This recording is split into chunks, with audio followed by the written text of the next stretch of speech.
Hey guys, Dr. J here. We're going to talk about the top 5 strategies you can do to grow your hair back and prevent hair loss. Done lots of different videos on the topic. I'm always learning new things, applying new things myself. So just kind of want to put some of the things out there that I see working best, and really want to talk about the root underlying cause of why you may be losing your hair. So first off is 3 major kinds of hair loss, as I kind of go over. You have your telogen effluvium. This is your systemic hair shedding. This can happen with low-calorie diets, getting, let's say, a virus, getting sick, easily happen with these kind of things, and you have this systemic shedding.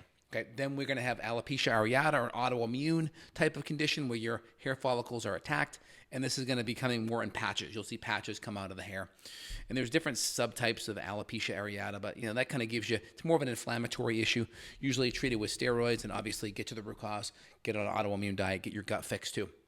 And the third one is androgenic alopecia, or male pattern baldness, where you have testosterone, it gets converted to DHT. So T to DHT, this is a stronger, let's say, testosterone. It's not as anabolic. It kind of grows hair. It's more for sexual development. Doesn't really necessarily grow as much muscle, but it's technically a stronger testosterone, but it's not a anabolic. Think of it a masculine testosterone. So it's thought of as like a waste metabolite because it's more responsible during maturation, puberty, and when you're adult, it's less necessary. And so there's a lot of different ways we can drop that. So one, it's going to create miniaturization of the hair. So first off, you may not even lose your hair. You may get hair that starts to thin, and it may look like you've lost 20, 30% of your hair just with thinner hair, because DHT can thin out the hair. It can also decrease some of that blood flow potentially as well. So we have that DHT as a driving factor to miniaturization, and then the hair miniaturizes. So each follicle, right, we go from our anagen phase, may last 5 to 7 years, and then we go to essentially a telogen phase where we're kind of resting. We're in that resting period. Then that catagen phase where it breaks off, and then we redo essentially that whole anagen phase again. So we have our different phases. So we have our anagen, our growth phase. Then our catagen phase, it breaks off, and then our telogen phase, it's resting, and then we repeat it all over again with anagen. And so the whole goal is that DHT is going to decrease the anagen phase, the growth phase, decrease it, and it's also going to, over time, make the hair smaller and smaller and thinner and thinner and thinner, and then eventually it falls out. And so there's naturally things we can do to get that hair from thinning is we can get the DHT down. So there's medications on one side. You're going to have your type 2 alpha reductase inhibitors. That's the medication. So the enzyme that goes from testosterone to DHT, this enzyme is called alpha reductase. And we can decrease that enzyme with certain nutrients. So I'm always all about the diet stuff first, right? Zinc, selenium, good nutrients. Reishi mushroom, right? Good things that can help block that. Getting inflammation down is going to decrease the potentiation of DHT, right? DHT, the more inflamed you are, the more it's going to create problems. I've seen people with DHT just make diet changes, get their gut fixed, and I've seen better improvement on their hair, right? Because your hair is made from keratin, all from protein. So if we have poor gut function, we're not absorbing, breaking things down, we're not getting good collagen amino acids, right? Amino acids from connective tissue. Think of tendons, knuckles, think soups, think bone broths. Most people aren't getting their proteins from that. They're getting it from muscle meat. So you may not be getting the big, awesome collagen peptides. And so getting that from amino acids can help with the hair significantly. We may get our selenium and zinc because we're eating more glandulars. We're getting more nutrient-dense foods. Now those nutrients are also decreasing DHT. And so we have our type 2 enzyme, which is going to be blocked primarily by finasteride. About 70% of the enzyme will be blocked with like a finasteride. And again, the dose is logarithmic. So a 0.12 milligram dose does about 80% of the work as a 1 milligram dose. So most of the side effects, I think, happen with the higher dose, where I think everyone should start at that 0.1, 0.2, and then you can titrate up slowly. That way you mitigate side effects. And option 2 is do a topical. That bypasses the liver, that bypasses systemic side effects, because you really want the enzyme blocking here. You don't want it elsewhere in the body. And so you can also do it topically, and then you kind of bypass that. So strategy 1 is microdose. Strategy 2 is do it topically. And then you can use a liposomal formula that keeps it more locally versus going systemic. Option 3 within the medications is going to be something like Avodart or dutasteride. That's going to block type 1 and type 2 isoenzymes of the AR enzyme, and it's going to also block 90%. So now you, instead of having just the 2 type of the alpha reductase, now we have type 1 and 2, and now we're blocking 90% versus 70%. So if you're really a decreased responder, maybe you have high levels of DHT, maybe you run your test, maybe you're at 70, 80, 90, and then you run finasteride or other natural things, and they'll say you're still at the top end of the range, that may make sense to go into a stronger version. And again, I always recommend topical over systemic. The type 1 isoenzymes of the alpha reductase can cross the blood-brain barrier. This is where the neurosteroids come into play. And so you always got to be a little bit careful when you're impacting brain with the type 1 isoenzymes. Type 2 tend to stay more localized in the hair or in the prostate. So, and then you have the Proscar medication, which is like the higher dose finasteride, a 5 milligram versus a 1. So just, big things out of the gate. So testosterone to DHT, we have our AR enzyme, we have our type 2, which is the finasteride blocker, the type 1, and 90% is going to be the dutasteride or the Avodart, which is the trade name. And then we have finasteride or Propecia, which is the trade name of that. All right, so that's the medication. Now, we can also do other herbs that are very helpful at blocking DHT. We can do it locally with a topical saw palmetto. Very good because it blocks androgen as well as DHT, because testosterone technically can have some impact on the hair follicle as well. Not as much. If you look at some of the medications that came out recently, one medication went through phase 3 clinical trials. I forget the name of it, but it went through phase 3 clinical trial back in March, April, and the results weren't that great, but it was a testosterone blocker. Not great results because DHT seems to be the more miniaturizing hair compound there. So we have our saw palmetto topically can block DHT, but also the androgens. And also if we take it orally, it's also going to block DHT in the liver, but also in the hair follicle. So if we can do oral and topical, it's even better. So about 350 to 400 milligrams of that in a CO2 extract is ideal. Liquid's better. And then we also want to do it topically if we can. So I'll put recommended products and links down below. Next, I love my NAC, N-acetylcysteine. NAC has shown in phase 1, phase 2, phase 3 clinical trials to be better than minoxidil, if not as good, if not better. It works on oxidative stress. It's also helping to provide amino acid building blocks that could be helpful for the hair as well. And it's going to help with inflammation, superoxidase mutase. It can increase glutathione, which could help with the hair health as well. So there's a lot of potential different mechanisms there. Everything from oxidative stress to glutathione to just providing good, healthy building blocks. Maybe some of these are impacting the mechanism of the anagen phase, having a better anagen phase. Okay. And we have other medications like our minoxidil or Rogaine. This has been, I think 2% was approved in 88 and then 5% in the early 90s. So this has been around forever. Pretty safe. Originally came off as a blood pressure medication in the late 60s. They found with a lot of the symptom surveys, lots of hair growth. Now it can be used as a anagen phase stimulator. How it works is typically vasodilation, improving microcirculation, works on the sodium, potassium pump, so to speak. No one really has the mechanism 100% dialed in, but we know it could be in 1 or 2 or 3 of those avenues. And it works by increasing the anagen phase, that growth phase, right? So it goes anagen, and then typically we're gonna have that catagen, it breaks off, telogen, it rests, and then it has the falling out, and then that's where the anagen restarts. And so minoxidil is going to help stimulate the anagen phase. It does nothing to address the DHT and the shrinking or the maturation of the follicle. Keep that in mind. So if you do it, it's not really a root cause thing. I always tell patients, and it does create a kind of a golden handcuff, whatever follicles you get back or thicken due to it, you could lose it once you stop. So it's kind of the golden handcuffs. You really want to think about, like, should I start this now? I always say get to the root cause, get the DHT drop first. And if you're on the fence, like I'm always the natural guy first. So you can always say, let's take some maybe oral saw palmetto. Maybe we'll do some topical saw palmetto, and then we can work on it that way.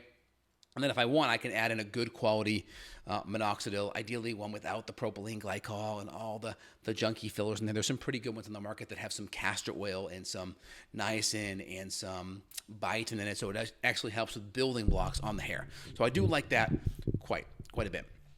So we have our anagen phase, then we're going to stimulate that. But again, it only works 30-40% of the time. So the reason why it wouldn't work is we're not converting the sulfatase enzyme in the hair. We're not activating it, so we're not converting it to minoxidil sulfase. And so what we can do is we can either add in retinoic acid, so you can get it compounded, add in vitamin A, retinoic acid.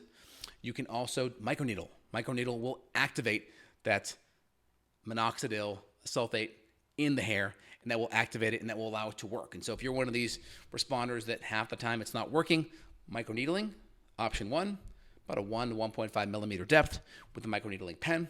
Option 2, compound it with retinoic acid, which is a vitamin A kind of analog. So that's your option there. Let's see here. Next, what else can we do? Red light's great. I have a red light cap in my office over here. Red light can work great. It's helpful maybe 5-8% of the time. It's not going to be a deal breaker. It's going to stimulate blood flow. It's going to help with inflammation. So if you have inflammation on the scalp, that's a thing. It can stimulate the mitochondria on the hair. It can improve just mitochondrial function, circulation. So these are all good things. May not be the root cause. It may not be a game changer, but if you have the resources, it can't hurt to do it. A lot of benefits with right light. I have a laser here. This is a laser. I'll do it on my thyroid and other tissue here. I have a setting here for hair. So here's a hair setting. This is a red light and an infrared frequency, and it's frequency specific. So I can, let's say, hit my sideburns here. Obviously avoid my eyes. And I can trace that area right here, which can be very helpful. I'll go this way so I don't hit it. So I can hit my sideburns right here, get a little bit more hair growth there. Again, it's a laser, so this is really powerful. The caps are better because you get the whole surface area, but I can target, let's see, my chin here or my sideburns here. So it's helpful. It's still a cool modality to have.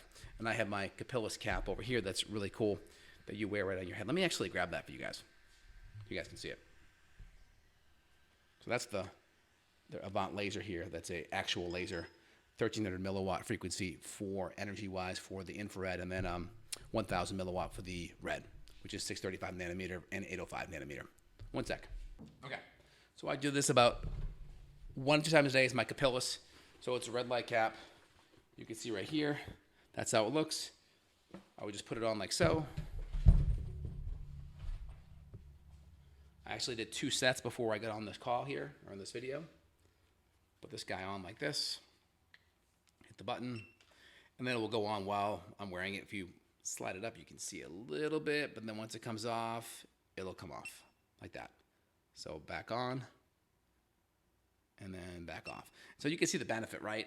Something like this, huge benefit by having, it'll just keep on beeping now. I can turn it off. There we go. So the cool thing about that is you get the whole entire scalp. Get my hair a little touched up here. We are live. All right, so benefit, something like this. This is great if you're like topically hitting an area, hitting your thyroid, hitting a certain spot, hitting a joint.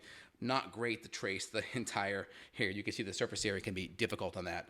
A hat's gonna make it a lot better to cover the whole area at once. So just keep that in the back of your mind. So red light, pretty cool. Not gonna be root cause. It's kind of in the modality camp.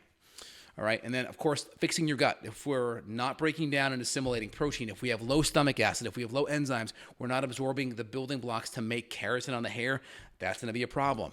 I already mentioned some micronutrients earlier. Some of these micronutrients are important for hair health, but they also could potentially block DHT. So we're talking selenium. We're talking potentially copper, especially for color of the hair. Selenium and copper for the hair color is great. NAC, very important for hair growth, but also for the color, because the color can essentially, if your hair gets bleached, the melanin in your hair, the same pigment in your skin is actually in your hair, that gets bleached by the hydrogen peroxide at the scalp level. And things like NAC help with the oxidative stress from the hydrogen peroxide, so it can neutralize the hydrogen peroxide, and so can the selenium. And so very helpful, so to avoid just the hair graying and just the oxidative stress that can break the hair down over time from inflammation, stress, poor diet, glycation, your carbohydrates are too high, all those things can negatively impact your hair. And so in general, there's a lot of different things I look at when someone comes in that has hair issues. The first thing is I'm looking at their gut. I'm making sure they're breaking down protein. I'm making sure their diet is nutrient dense. They're getting the selenium, the zinc, they're getting the vitamin A, they're getting the copper, they're getting healthy fats and proteins. They're breaking things down. 2, I'm looking at their hormones. Is cortisol way out of whack? Are they very catabolic where their cortisol could be breaking down connective tissue, lean, healthy tissue, hair including? Is the thyroid low? Because thyroid could be one of these things that aids in telogen effluvium. Thyroid hormone is a powerful stimulator in that anagen growth phase for your hair. So if you have low thyroid, it could potentially be a driving factor of that telogen effluvium. So that could be happening in the background. So we have our hormones. Our female hormones can be a big thing. Progesterone can play an important role with hair growth. That's why women, almost every woman gets it when they have a kid. They get their HCG. They're making a lot of progesterone. Their hair gets really thick. Even when they're breastfeeding, their hair looks amazing. They stop breastfeeding. They have their baby, and then it's like the hair really starts to thin out and even shed. And so female hormones play an important role, especially HCG in pregnancy and progesterone on the backside. Because normally progesterone would kind of be basically it would ebb and flow throughout the cycle. Now it's staying abnormally high throughout a pregnancy and into breastfeeding time. And so that could be a thing there on the hormone side. And then we have our modalities. So DHT could be a thing. If you're genetically sensitive, if you're a male and genetically sensitive, it could be a thing. So we have our natural alternatives. We have reishi mushroom we could take topically and orally. Again, more anecdotal. We have our saw palmetto. Lots of studies on that. I always recommend doing it orally and topically. When we decrease testosterone to DHT, we do get increased testosterone. So blocking DHT can increase testosterone 15-20% according to some studies. And so you may have improved testosterone as well. Now, when we block DHT, when do we have side effects? My opinion is if we have very low testosterone and we're hanging on our DHT from an androgen standpoint, and then we smash that down and we already had low T and our DHT was the only thing holding us on, essentially holding on to us, then that could potentially create side effects. So the 2% of side effects according to studies with finasteride or blocking DHT typically come from people that have low T and have high levels of DHT and we smash it. Or we're aromatizing. We're making lots of estrogen already, and then we increase our testosterone. We're already aromatizing. We're already converting T to E now. So we have alpha reductase. AR goes from T to DHT. And then now aromatase, so a little different. Alpha reductase, AR there. That's alpha reductase. Now aromatase goes from T to E, testosterone to estrogen. And so now if we're already aromatizing, we're insulin resistant, we're inflamed, we already have maybe some higher E, and then we increase our T more by blocking T to DHT. Now what happens is our estrogen goes up, and that could create the gynecomastia, the man boobs, and more of those side effects, the brain fog. So if you're in, you can always do testing beforehand. See where your DHT sits, see where your T sits, see where your estradiol sits, and then you can get on it and then test and then see. And then you can also do protocols where you do things, if you want to go to a topical med, do a topical where it's isolated in the scalp and does not go systemic. And again, my natural bias is to go to a saw palmetto oral, so you have systemic coverage, as well as topical, so you block the androgens and the DHT topically. So I like that because you really cover all your bases, way less side effects. Saw palmetto in the literature really only has tummy upset as a side effect, so not too bad. But it may be serious. It may be happening really fast. You may have a lot of genetics not working in your favor, and that's where it may make sense to go to a medication like finasteride or dutasteride. But if you do, microdose, work your way up, get labs ahead of time, and know where your T is, know where your DHT is, know where your estradiol is, see where you're at, see what the medication does. Microdose at first, 0.1, 0.2 milligrams. Titrate up, try to do it topically and liposomal. And then if you go systemic orally, just make sure you're testing it, see where you're at. Try to go topically over systemic. That's kind of my general take. I've been working with thousands of patients, hundreds of guys that have had these issues. So we have our medications. What's the mechanism? DHT. We have our supplements that are more natural. Okay, that's the saw palmetto. We could maybe add pumpkin seed, stinging nettle to that. We could add reishi as well, but I would put a hierarchy of saw palmetto first. Then we have our micronutrients. That's going to be our selenium, our zinc, our copper. That's going to be our collagen peptides. And then NAC or cysteine would be right in there as well. We could throw biotin too. We could add biotin in as kind of a protein because it's going to work on the protein and the building blocks for the hair. And then we have topical support. So we have the laser as kind of a topical, our Capillus cap right here. That's a topical. I would say my Purador anti-hair loss shampoo, I'd say is also a topical.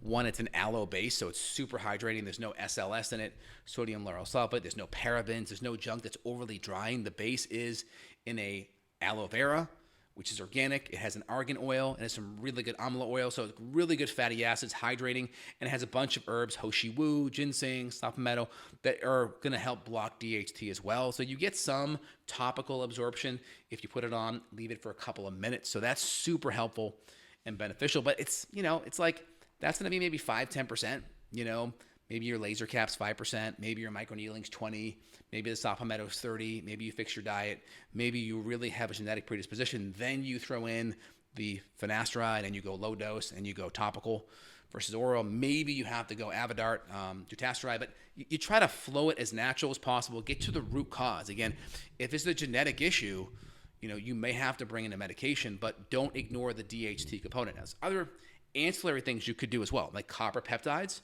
is shown to help with DHT as well. So you could also throw in a topical copper peptide as well. We have that too. There's other things that are really interesting. There's different PRP potential options. I had a doctor last year on the podcast where we talked about that, where you have to spin it, Dr. Bauman, have to spin it at a level to get a therapeutic level of PRP to make it worthwhile. So a lot of the injections don't have a therapeutic level there. There's a certain number he talked about in that podcast. We'll link it down below. And there's also exosomes, which are a little bit more experimental, but there's some great anecdotal evidence out there of exosome therapy. So that's another kind of promising option. But I tell patients, the first thing out of the gate, get your diet good. Get the inflammation down. Get the nutrient density up. Get all those micronutrients up. Make sure you're digesting your protein well. Hydrochloric acid enzymes. Work on getting the DHT down. My philosophy is that DHT becomes more of an issue the more inflamed you are. So the more inflamed you are, the more DHT will become a problem. So if you get the inflammation lower, DHT becomes less problematic. Now that being said, that genetic predisposition is still strong. So work on getting the DHT down. Palmetto oral topical. You can also use castor oil, which works on PGE E1, E2. Those are other options too. So PGE2 is like a big castor oil one. You can work on your microneedling. You can add in minoxidil, which is great too because that will work on the antigen. You can do laser light. You can do microneedling at 1.5 millimeters, and add those various 3 to 5 modalities. So my modalities will be maybe microneedling, maybe a red light cap. Maybe we add in scalp massage to work on microcirculation. That's fine too. We could also add in, I mentioned red light. We could also add a good shampoo. So I like the anti-hair thinning shampoo. There is some data that the anti-androgen effect of a Nizoral or a ketoconazole 2% tends to be therapeutic. Knocking down the androgens with that can be helpful as well, and stimulating hair growth. And also with microneedling, that can actually potentiate the effects of minoxidil 400%. So you can significantly impact your hair and make the minoxidil work better. So just understand what the root cause is. Pick your 3 to 5 modalities. Make sure your diet's first, your digestion's right in there. You can look deeper at your hormones if you're female or male or have thyroid issues. And then we can make sure the micronutrients are present, and then work on the DHT component, and then work on everything else regarding either topical microneedling, topical red light, or a really good shampoo to work on the systemic androgen effects as well. So again, Dr. J here. This is a long video. There's a lot of stuff here, so I just want to lay it out so you guys feel comfortable. Pick 1 or 2 or 3 things. We'll put the products that we use as a pinned comment in the description below so you guys can look at it. If you want more feedback, you want more support from me, click down below. You can reach out and schedule a consult with me worldwide. If you want that functional medicine support and get to the root cause of what's happening, please reach out down below. All right, guys, take care. Bye now.